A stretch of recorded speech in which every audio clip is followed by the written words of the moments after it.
నమస్తే, welcome to వైద్యం ఆరోగ్యం. సంతానలేమి అంటే ఏంటి? స్త్రీ మరియు పురుషుల సంతానలేమికి కారణాలేంటి? సంతానలేమి సమస్యలు ఉన్న స్త్రీలకు సర్జికల్ ట్రీట్మెంట్ ఎప్పుడు అవసరం? వివిధ రకాల surgical methods of treatment for fertility గురించి తెలియజేయడానికి Hegde fertility clinical director and chief IVF consultant doctor Vandana Hegde, clinical head and consultant reproductive medicine హైటెక్ సిటీ బ్రాంచ్ నుంచి డాక్టర్ లావణ్య బొమ్మకంటి గారు మనతో ఉన్నారు. వారితో మాట్లాడి పూర్తి వివరాలు తెలుసుకుందాం. నమస్తే అండి. ఇవాళ ముఖ్యంగా సంతానలేమి గురించి మనం మాట్లాడుకోబోతున్నాం. స్త్రీలలో కావచ్చు, సర్జికల్ ట్రీట్మెంట్ గురించి స్పెషల్లీ. ఫస్ట్ లావణ్య గారు, సంతానలేమి అంటే ఏంటి? స్త్రీలలో పురుషులలో సంతానలేమికి కారణాలు అంటే ఏంటంటారు? సంతానలేమి అంటే దంపతులు ఇద్దరు 1 సంవత్సరం పాటు ఎటువంటి గర్భనిరోధక పద్ధతులు పాటించకుండా సంతానం కోసం ప్రయత్నం చేస్తున్నా కూడా ప్రెగ్నెన్సీ రాలేదు అన్నప్పుడు దాన్ని మనం ఇన్ఫర్టిలిటీ లేదా సంతానలేమి సమస్యగా చూడవలసి ఉంటుంది. ఒక 10 మంది కపుల్స్ తీసుకుంటే అందులో 3 to 4 మంది వరకు మనకి స్త్రీల వైపు సమస్య కనపడచ్చు. 3 to 4 times అవుట్ ఆఫ్ 10 పురుషుల వైపు సమస్య కనపడుతుంది. కానీ మిగతా టైంలో ఇద్దరిలో కూడా చిన్నగా సమస్యలు కనిపిస్తుంటాయి. అవి రెండు కలిసి మనకి ఇన్ఫర్టిలిటీ సమస్యకి దారితీస్తుంది. స్త్రీల వైపు చూస్తే ముఖ్యంగా యానోవిలేషన్ అంటే ఎవ్రీ మంత్ మధ్యలో ఎగ్ నుంచి ఓవరీ నుంచి రిలీజ్ అవ్వాల్సిన అండం అనేది సరిగ్గా విడుదలవ్వకపోవడం, దాన్ని యానోవిలేషన్ అంటాము. ఇది చాలా కామన్గా వచ్చే ప్రాబ్లం. సో ఇది పాలిసిస్టిక్ ఓవరీ సిండ్రోమ్ అనే ఇష్యూలో కూడా ఇది కామన్గా కనిపిస్తూ ఉంటుంది. ఇది కాకుండా ట్యూబల్ బ్లాక్స్ అనేవి, సో ట్యూబ్స్ అనేవి స్పర్మ్ని ఎగ్ని ట్రాన్స్పోర్ట్ చేస్తూ ఉంటాయి. సో ట్యూబ్ అనేది బ్లాక్ ఉన్నప్పుడు ఎగ్ స్పర్మ్ కలవదు. సో న్యాచురల్గా ప్రెగ్నెన్సీ వచ్చే ఛాన్స్ ఉండదు. తర్వాత ఓవరీస్లో ఏజ్ రిలేటెడ్గా ఏమైనా ఎగ్ నెంబర్స్ తగ్గిపోతున్నాయి అన్నప్పుడు కూడా ప్రెగ్నెన్సీ రావడానికి ఆలస్యం జరుగుతూ ఉంటుంది. థైరాయిడ్ లాంటి హార్మోన్ సమస్యలు, ఫైబ్రాయిడ్స్, ఎండోమెట్రియోసిస్, సో ఈ విధంగా ఓవర్వ్యూ లాగా చెప్తున్నాను మీకు. సో ఈ విధమైన సమస్యలు, ఇంకా యూట్రస్ లైనింగ్ ఏదైతే యూట్రస్ లోపల ఉండాల్సిన పొర అనేది సరిగ్గా పెరగడం లేదు, సరిగ్గా షెడ్ అవ్వడం లేదు, ఆ పొరలో ఏమైనా అడేషన్స్ కానీ పాలిప్స్ కానీ అలాంటివి పెరిగి ఉన్నాయి ఇటువంటి ప్రాబ్లమ్స్ అన్నిటి వల్ల కూడా స్త్రీల వైపు నుండి మనకి సంతానం కలగడానికి లేట్ అవుతూ ఉంటుంది. నెక్స్ట్ మనం పురుషుల వైపు చూస్తే మనం కేవలం ఒక్క టెస్ట్ ద్వారా మనము ఎన్నో విషయాలు తెలుసుకోవచ్చు. అది సీమెన్ అనాలిసిస్. సీమెన్ అనాలిసిస్ చేసినప్పుడు కౌంట్ కరెక్ట్గా ఉంది, కనీసం 15 మిలియన్స్ కౌంట్ ఉంది, కదలిక చురుగ్గా ఉన్న స్పర్మ్స్ అనేవి కనీసం 40% ఉన్నాయి, నార్మల్ ఫామ్స్ అంటే ఆకారం నార్మల్గా ఉన్న స్పర్మ్స్ అనేవి కనీసం 4% ఉంది, ఇంకా ఇతరత్ర ఏ ప్రాబ్లమ్స్ లేవు అంటే పురుషుల వైపు మనం ఇంకేం టెస్ట్ చేయాల్సిన అవసరం లేదు. కానీ ఇలా సెమెన్ అనాలిసిస్ చేసినప్పుడు ఏదైనా దాంట్లో తేడా ఉంది అన్నప్పుడు మనం ఫర్దర్గా ఎవాల్యుయేట్ చేయాలి. వాళ్ళకి వ్యారికోసీల్ ఉందా, ఇన్ఫెక్షన్ ఉందా, జెనెటికల్గా ఇంకేదన్నా ప్రాబ్లం ఉందా, స్పర్మ్ ట్రాన్స్పోర్ట్ చేసే ట్యూబ్లో బ్లాక్ ఉందా. సో అలా మనం రకరకాల కారణాలు మనం ఆలోచించి ఒక స్టెప్ వైజ్గా ఎవాల్యుయేట్ చేసుకుంటూ వెళ్తే మనకి రీజన్ తెలుస్తుంది. రైట్. వందన గారు, మనం సర్జికల్ ట్రీట్మెంట్ మాట్లాడదాం. అంతకంటే ముందు మిమ్మల్ని ఒకటి అడగాలనుకుంటున్నాను. ఇన్ఫర్టిలిటీ అని తెలిసినప్పుడు డాక్టర్ని కన్సల్ట్ చేయకుండా చాలామంది చాలా రోజుల తర్వాత వెళ్ళడము, అంతా ట్రై చేసి ఫస్ట్ ఇంకా ఓపిక అన్నీ అయిపోయినాయి అన్నప్పుడు డాక్టర్ దగ్గరికి వెళ్తూ ఉంటారు. అలా కాకుండా అసలు ఫస్ట్ డాక్టర్ని ఎప్పుడు కన్సల్ట్ చేయాలంటారు? ఉన్న పరిస్థితిలో యాజ్ మీరు అర్థం చేసుకున్నారు, ఇప్పుడు చాలామంది లేట్గా వస్తున్నారు. So as a public even you have understood మీ surrounding friends, society, everything. I think as you are interacting you realize ఇది చాలా వరకు I think we have to put it out in the public forums. ఇంకా that early diagnosis is the best thing. And early డయాగ్నోసిస్తో మేము ఇంకోటి ఏమంటే మేము prevention ఆస్పెక్ట్లో మేము we can put more efforts. Why should patient suffer? ఇప్పుడంతా చాలా ప్రివెంటివ్ ఆస్పెక్ట్స్ ఉన్నాయి. So what I would suggest is అమ్మాయి వాళ్ళకి ఇప్పుడు మెచ్యూర్ అవుతారు 12-14 years మధ్యలో. బట్ అప్పటి నుంచినే వాళ్ళకి ఏమైనా period irregularities if they have come across, it is best అప్పుడే రీప్రొడక్టివ్ మెడిసిన్ స్పెషలిస్ట్తో రెగ్యులర్ ఫాలోఅప్ను ఉండాలి. Okay, that's the best intervention. Further ga big problem. Why land up in problems? Inkote అమ్మాయి వాళ్ళకి I would suggest that if there is no other problems also, at the age of 23-24 years నుంచి fertility is very good till the age of 28 years. But today we are seeing, it is a demand of society, career, and women are postponing their childbearing. So adi we cannot tell them that it's equally important. But if you come for a counseling session, treatment తీసుకోలేదని ఏం లేదు, just a visit to a reproductive medicine doctor at 23 to 28 years మధ్యలో you to do a fertility assessment. Majority వాళ్ళకి బాగుంటుంది, it is only infertility మీరు think చేసుకుంటే అది ఒక 10 to 15% of the population. But these are the public were not reaching us at the right time. If they reach us at the right time, our success rates in treatment will be very high. Okay. ఇప్పుడు patients are suffering mainly because of late diagnosis, late treatment.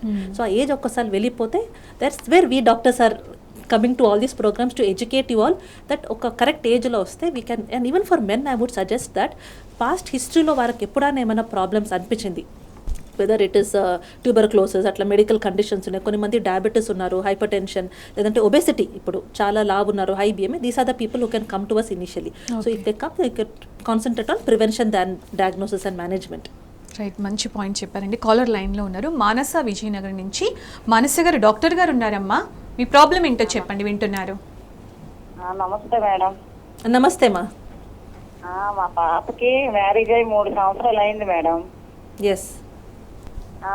ముందు pregnant వచ్చిన తర్వాత 3 నెలలకి bleeding అయిపోయింది madam. ఇప్పుడు ప్రెగ్నెన్సీకి abortion అయిందా? ఉన్న తర్వాత ఏమో 6 నెలలు అయిన తర్వాత బేబీ అయిన తర్వాత ఏదో బేబీకి కాని మీద అబార్షన్ చేయించాము. అక్కడి నుండి నెలలు అయిపోతుంది మేడం. ఓకే. అమ్మాయికి ఏజ్ ఎంతమ్మా? Age 20 madam. 20 years. ఓకే. సి వాళ్ళకి ఇప్పుడు అబార్షన్ అయిందంటే నేను సజెస్ట్ చేస్తాను ఇంకొక సంవత్సరం వరకు వాళ్ళు చూడొచ్చు న్యాచురల్గా. ఇప్పుడు మొన్న న్యాచురల్గానే వచ్చింది కదా ప్రెగ్నెన్సీ, సో అట్లా భయపడడానికి ఏం లేదు. బట్ ఒకసారి గైనకాలజిస్ట్ని కన్సల్ట్ చేసి కొన్ని అవసరం ఉన్న టెస్ట్ అండ్ అమ్మాయిది జనరల్ హెల్త్ కండిషన్ ఎట్లా ఉందని అదని కొన్ని టెస్ట్లో తెలుస్తుంది. ఏమన్నా మేము ముందే జాగ్రత్తగా చేసుకొని నెక్స్ట్ టైం ఇట్లా అవ్వకూడదని కొన్ని మందులన్నీ ఇవ్వచ్చు. సో మందులదని మేము యూజువలీ 3 to 6 months అంటే 3-6 నెలల ముందే కొన్ని విటమిన్ టాబ్లెట్స్ అదని స్టార్ట్ చేస్తాము. సో అట్లా అమ్మాయికి కొన్ని టెస్టులు చేయించి ఒక 6 నెలల సంవత్సరం వరకు వెయిట్ చేయండి, ఎందుకంటే అమ్మాయి వయసు ఇంకా చిన్నది. బట్ ఇంకో సంవత్సరం వరకు అమ్మాయి ప్రెగ్నెంట్ అవ్వలేదు, అప్పుడు మేము లిటిల్ సీరియస్గా చూడొచ్చు ముందు. ఇప్పుడే దాని గురించి పెద్దగా సీరియస్గా తీసుకొని అవసరం లేదు. Actually pregnancy is not advisable before 23. Okay. Ideal age, I know marriage age అదని ఇప్పుడు 20. సో బట్ దెన్ అలాగే లావణ్య గారు, సంతానలేమి సమస్యలు ఉన్న స్త్రీలకు సర్జికల్ ట్రీట్మెంట్ ఎప్పుడు అవసరం పడుతుంది? ఈ సర్జికల్ ట్రీట్మెంట్ గురించి చాలా తక్కువగా వింటూ ఉంటాం, దాని గురించి చెప్పండి. నిజమే మీరు చెప్పింది. ఇప్పుడు ఐవీఎఫ్ అనే ట్రీట్మెంట్ మనకు అవైలబుల్ వచ్చిన తర్వాత ఇంతకు ముందు అంతగా మనకు సర్జరీ రిక్వైర్మెంట్ లేదు.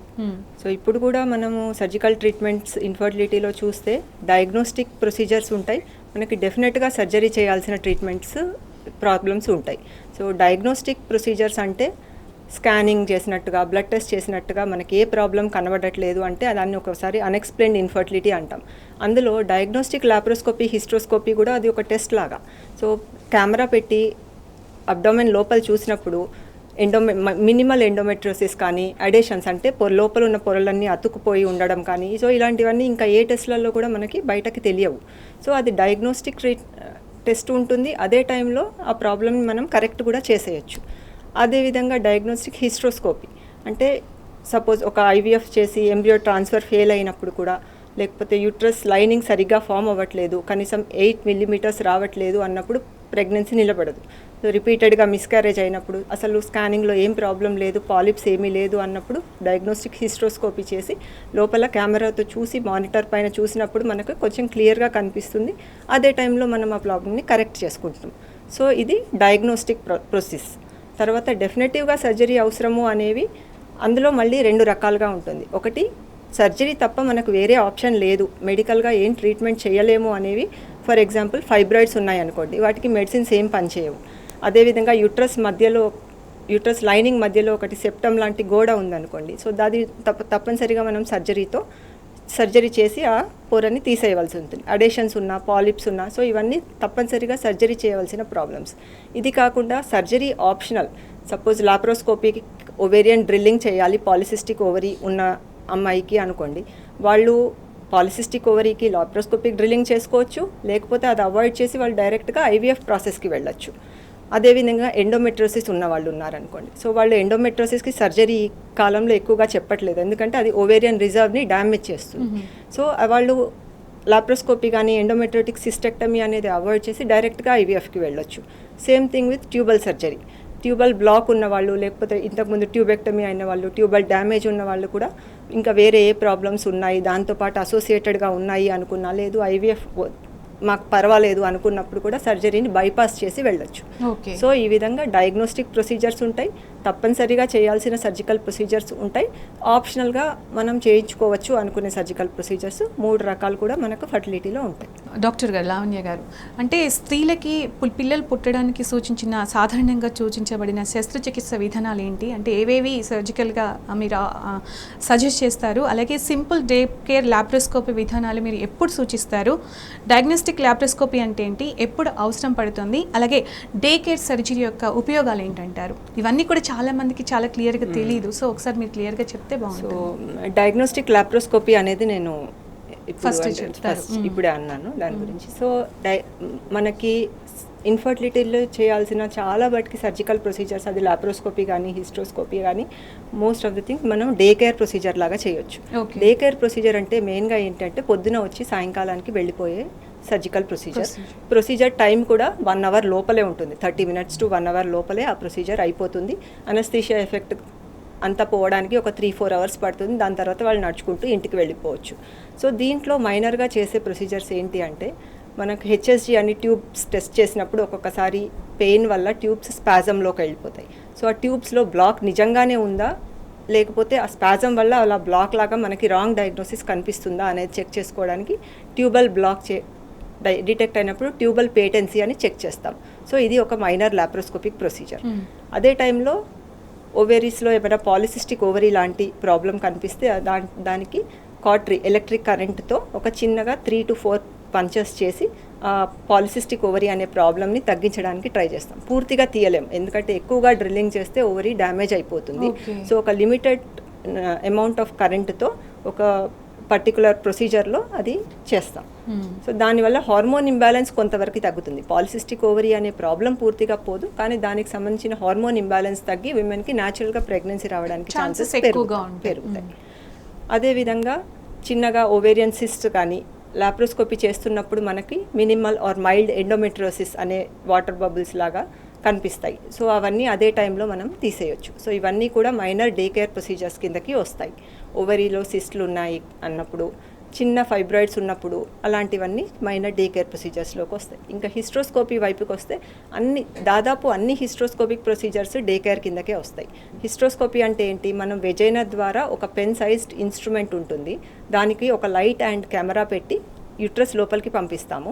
సో యుట్రస్ లోపల గోడ అనేది మనకి స్క్రీన్ పైన మానిటర్ పైన కనిపిస్తూ ఉంటుంది.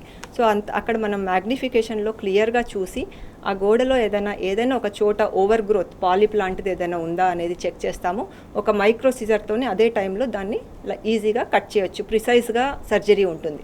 ఇంతకుముందు ఏం చేసేవాళ్ళు, బ్లైండ్గా డిఎన్సీ అనేది చేసేవాళ్ళు. సో దానివల్ల ఆ పాలిప్ పోయిందా లేదా అనేది మనకు తెలియదు. సో ఇది హిస్ట్రోస్కోపీ చేసి మనం ప్రొసీజర్ చేస్తే అది మోర్ ప్రిసైజ్గా ఉంటుంది. ఇప్పుడు దాదాపుగా అందరూ ప్రిసైజ్గా డయాగ్నోస్టిక్ హిస్ట్రోస్కోపీతోనే ఈ ట్రీట్మెంట్ చేస్తున్నారు. అలాగే అదేవిధంగా యూట్రస్లో ఏదైనా సెప్టమ్ గోడలాగా ఉన్నప్పుడు కూడా యూట్రస్ క్యావిటీ అనేది 2 పార్ట్స్ లాగా డివైడ్ అయ్యి ఉంటుంది.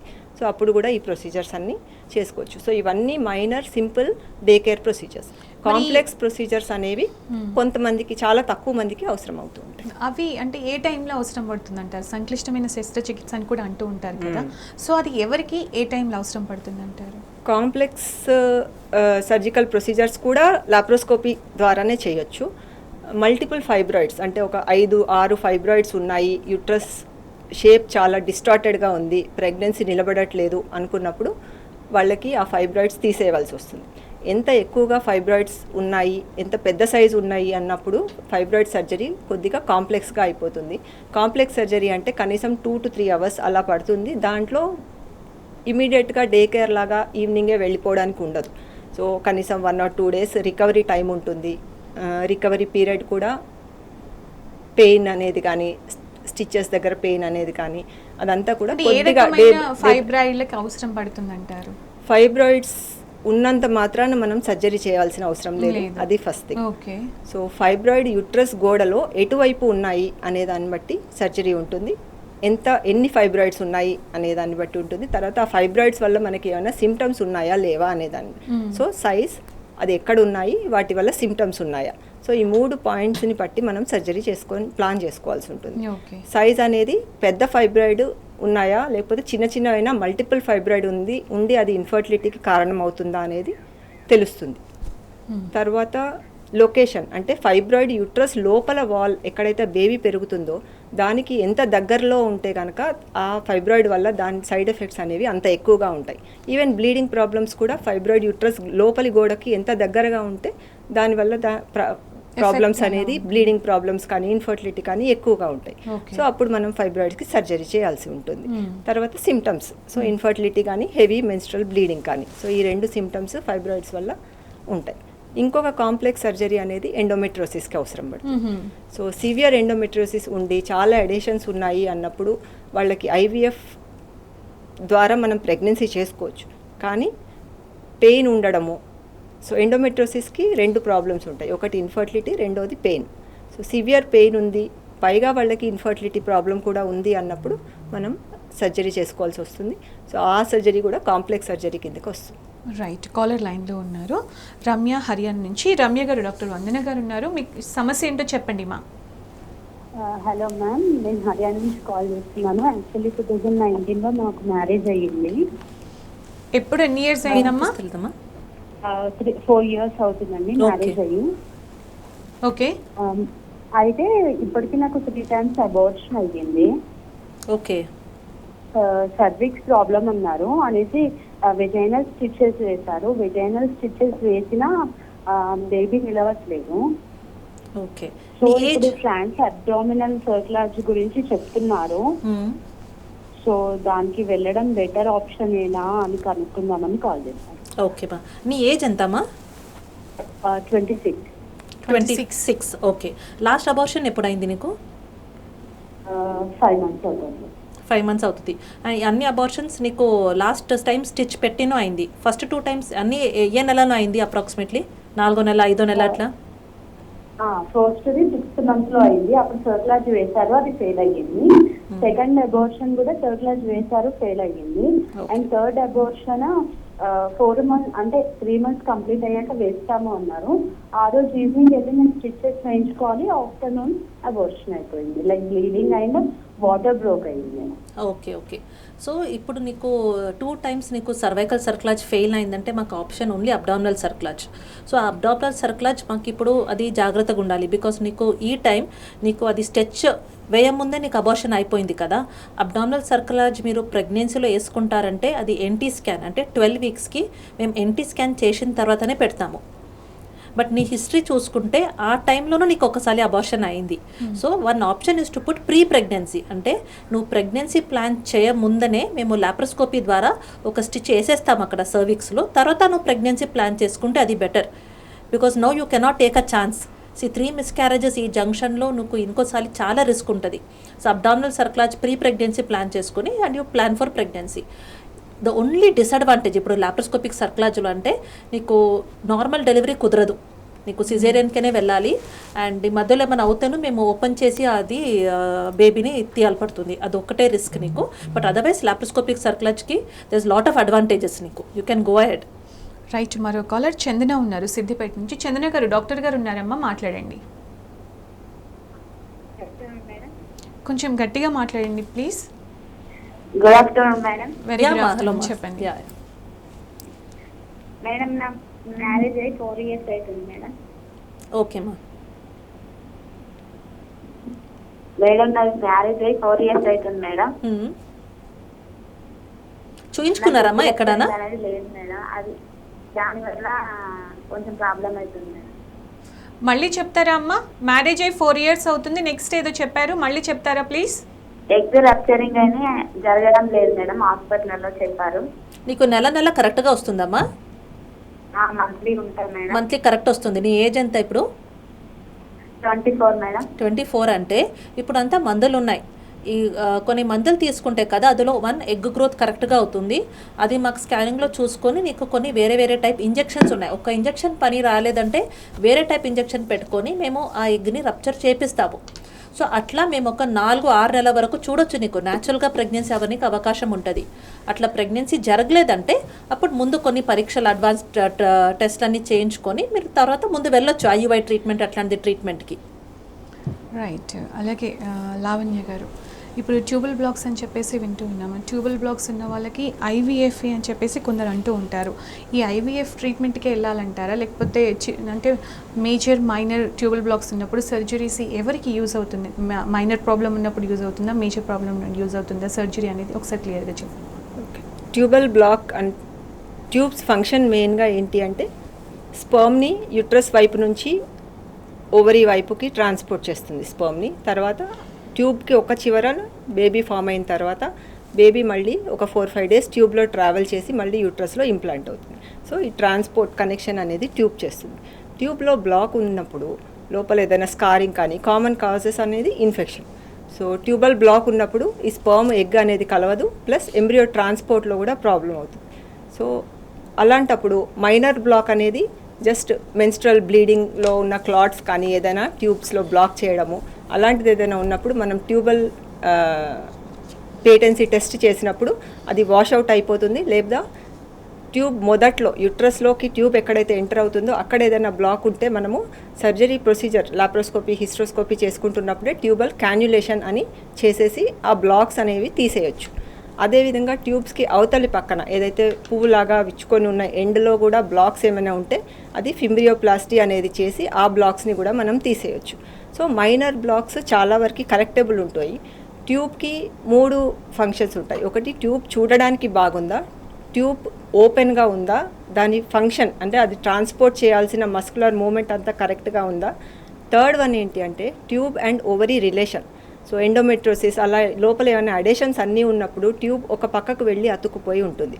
సో అది ఓవరీ ఎక్కడో ఉంటుంది, ట్యూబ్ ఎక్కడో ఉంటుంది. సో ఓవరీ అనేది రిలీజ్ చేసిన ఎగ్ని ట్యూబ్ అనేది పికప్ చేయదు. సో ఈ ట్యూబ్ ఓవరీ రిలేషన్షిప్ అనే దాంట్లో ప్రాబ్లం వచ్చినప్పుడు కూడా మైనర్ అడేషన్స్ ఉన్నప్పుడు ఆ అడేషన్స్ రిలీజ్ చేయడం వల్ల మనకి ప్రాబ్లం సాల్వ్ అయిపోతుంది. అలాగే అంటే ఇంతసేపు మనం ఫీమేల్ గురించి మాట్లాడాం డాక్టర్ గారు. ఫైనల్గా పురుషుల సంతానోత్పత్తికి సహాయపడే సర్జరీస్ ఏమన్నా నేను దాని గురించి బ్రీఫ్గా చెప్పాను. చాలా మటుకి స్త్రీలలోనే సర్జరీస్ అవసరం పడతాయి. పురుషుల్లో జస్ట్ 2 సింపుల్ సర్జరీస్ గురించి నేను చెప్తాను. ఒకటి వారికోసీల్ ఏమైనా ఉన్నప్పుడు హై గ్రేడ్ 3 వారికోసీల్ ఉన్నప్పుడు వారికోసిలెక్టమీ అనేది చేయవలసి ఉంటుంది కొంతమందికి. రెండోది కామన్ ప్రాబ్లమ్ ఇస్ యాజోస్పర్మియా, అంటే సిమెన్ అనాలిసిస్ చేసినప్పుడు ఒక్క స్పర్మ్ కూడా లేదు అన్నప్పుడు వాళ్ళకి నీడిల్తో డైరెక్ట్గా టెస్టిస్ దగ్గరికి వెళ్ళి మనం స్పర్మ్స్ తీసుకోవచ్చు. దాన్ని టీసా ప్రొసీజర్ అంటారు. సో ఇవి 2 కూడా మనకు మైనర్ డే కేర్ ప్రొసీజర్స్ కిందకే వస్తాయి పురుషులలో కూడా. టీసా ప్రొసీజర్ అంటే ఏంటి అనేది కొంచెం డీటెయిల్గా చెప్తాను. సో లేదు అంటే సో టీసా అనే దాంట్లో ఏంటంటే అబ్స్ట్రక్టివ్ ఎజోస్పర్మియా అంటే దాంట్లో 2 రకాలు ఉంటాయి. ఒకటి ఏంటి అంటే స్పర్మ్స్ అసలు తయారవ్వడం లేదు అనే దాంట్లో నాన్ అబ్స్ట్రక్టివ్ ఎజోస్పర్మియా అంటారు. అక్కడ స్పర్మ్స్ అసలు తయారవ్వటం లేదు. అబ్స్ట్రక్షన్ అంటే స్పర్మ్ తయారవుతుంది కానీ స్పర్మ్ ప్రయాణించే దారిలో బ్లాక్ ఉంది, అప్పుడు ఆ స్పర్మ్ బయటకు రావట్లేదు అన్నప్పుడు అబ్స్ట్రక్టివ్ ఎజోస్పర్మియా అంటారు. ఇలాంటప్పుడు మనం డైరెక్ట్గా టెస్టిస్లోకి వెళ్ళి ఒక సన్నటి నీడిల్, జస్ట్ ఇంజెక్షన్ ఇచ్చే నీడిల్ అంతనే ఉంటుంది. సో దాంతో మనం స్పర్మ్స్ తీసి వాటితో మనం IVF చేసుకోవచ్చు. రైట్. ఫైనల్గా వందన గారు ఏం చెప్తారు? ఫైనల్గా అంటే డాక్టర్ ఎవరైనా పేషెంట్స్ చూస్తున్న వాళ్ళు, రావాలనుకున్న వాళ్ళు మీ దగ్గరికి, వాళ్ళకి మీరు ఏం చెప్తారు? పెళ్ళి అయ్యి మీరు 1 సంవత్సరం వరకు ట్రై చేశారంటే ఇట్ ఇస్ టైం అట్లీస్ట్ ఒక చిన్న కౌన్సిలింగ్ అండ్ అడ్వైస్ కోసము కొన్ని బేసిక్ టెస్ట్ చేయడానికి మీరు ఖచ్చితంగా వస్తే అట్లా మేము ప్రివెంటివ్ అండ్ ఎర్లీ డయాగ్నోసిస్ వల్ల మీకు సింపుల్ ట్రీట్మెంట్స్లో ప్రెగ్నెన్సీకి రిజల్ట్స్ ఇవ్వచ్చు. ఇంకోటి ఏమంటే ఇప్పుడు అన్ని మందికి సర్జరీస్ అవసరం లేదు. ఇప్పుడున్న టెక్నాలజీతో మేము కొన్ని simple treatments like IUI and IVF which are non invasive, అంటే మీకు ఏ ప్రొసీజర్ సర్జరీస్ లేదు, స్కార్ లేదు, అట్లాంటి టెక్నిక్స్ ద్వారా మీకు పిల్లలు అవనికి అవకాశం ఉంది with good success rates. Very rarely is that surgery is required. And surgery మీరు చేసుకుంటేనో PCODలో అన్ని మందికి సర్జరీస్ అవసరం లేదు అండ్ డయాగ్నోస్టిక్ ప్రొసీజర్స్ అన్ని మందికి అవసరం లేదు. బట్ ఉన్న వాళ్ళకి ఎప్పుడు మేము సర్జరీ చేస్తాము, మీరు ఎంత జల్దీ చేయించుకుంటారో అంత better to avoid complications. Right doctor గారు, చాలా విషయాలు చెప్పారు. అసలు ఎప్పుడు డాక్టర్ని కన్సల్ట్ చేయాలి, వన్స్ కన్సల్ట్ చేసిన తర్వాత ఎవరికి సర్జరీ అవసరం లేకుండా అవుతుంది, ఎవరికి సర్జరీ అవసరం పడుతుంది, ప్రాసెస్ అంతా ఎలా ఉంటుందని చాలా క్లియర్గా చెప్పారు. Thank you so much. Thank you. ఇది వాళ్ళ వైద్యం ఆరోగ్యం. Stay tune to TN News.